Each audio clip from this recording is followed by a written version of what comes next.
The Lost Colony of Roanoke, Part 1. It was the middle of the night. The year was 1590.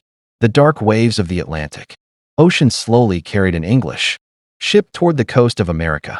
After 3 long years, the ship was finally returning to a settlement where 115 men, women, and children had arrived with dreams of building a new life.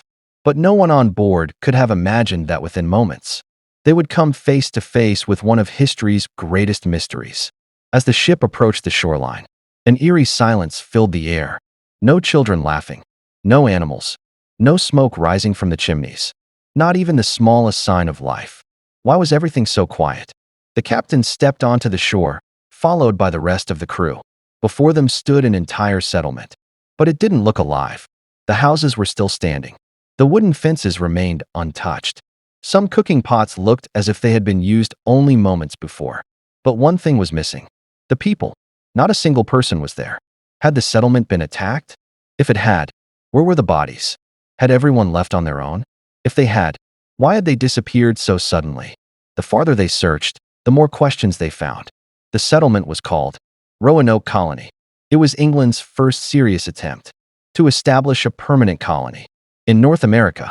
In 1587, around 115 settlers arrived here, filled with hope. They brought their families, their children, and dreams of a better future. Leading them was a man named John White. But fate was about to change everything. Food supplies began to run low. Essential resources were running out. In the end, John White had no choice but to sail back to England to bring help. Before leaving, he made a promise. "I will return." The settlers made a promise as well. If they were ever forced to leave the settlement, they would carve the name of their destination into a tree or a wooden post. And if they left because of danger or force, they would carve a cross beside the message. It was an important agreement, because John White believed he would be back very soon. But history had other plans. War broke out in Europe. Sea routes were disrupted. Ships were delayed. And John White could not return for 3 long years. When he finally came back in 1590, the sight before him froze him in place. The entire settlement was empty. Every house was silent. Every path was deserted. And in the middle of that haunting silence, only one word remained: CROATOAN. The word had been deeply carved into the trunk of a tree. But there was no cross. It seemed like a small detail.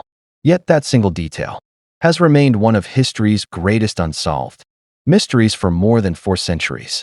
If there was no cross, did that mean the settlers had left willingly? Or did someone deliberately leave this message behind to hide the truth forever? And if they really had gone to CROATOAN, why was not a single one of them ever seen again? This is where America's greatest historical mystery truly begins. So hold on tight, because what happened next would leave historians searching for answers for more than 400 years. John White stood in front of that tree for a long time. His eyes kept returning to a single word: CROATOAN. It wasn't just a few carved letters. It may have been the final message left behind by 115 missing settlers. But what did that message really mean? At the time, CROATOAN was the name of a nearby island and the Native American tribe that lived there. John White thought perhaps the settlers had gone there. If that was true, then maybe there was still hope. But fate had other plans. A violent storm began to rise over the Atlantic. Powerful winds pushed the ship farther away from the shore. The captain refused to wait any longer. John White begged again and again. "Just once. Please let me reach that island." But the sea gave him no chance. And perhaps, at that very moment, history locked away one of its greatest mysteries forever. John White never returned to Roanoke. He never saw his daughter again. And he never saw his granddaughter, Virginia Dare. Virginia Dare. She was more than just a little girl. She was the first English child born in North America. But only a few years later, she vanished from history, as if she had never existed at all. Time passed. Years. Then decades. And eventually, more than 4 centuries. Yet one question remained unanswered. What really happened to those 115 settlers? Some historians believe they may have joined the CROATOAN tribe and started a new life. Among the Native Americans, archaeological discoveries have uncovered clues that suggest some English settlers may have lived alongside local tribes. But was that the fate of the entire colony, or only a handful of survivors? Another theory is even more disturbing. Food supplies were running out. Famine may have struck. Disease could have spread through the settlement. Did hunger force them to abandon their homes? Or did they disappear forever while searching for survival? Then another question emerged. If the colony had been attacked, why were there no signs of battle? No broken swords, no burned houses, no mass graves. That silence was more terrifying than any battlefield. Even today, archaeologists continue searching for answers. Every new excavation brings fresh hope that this time, the truth might finally be uncovered. But every new discovery only creates another mystery.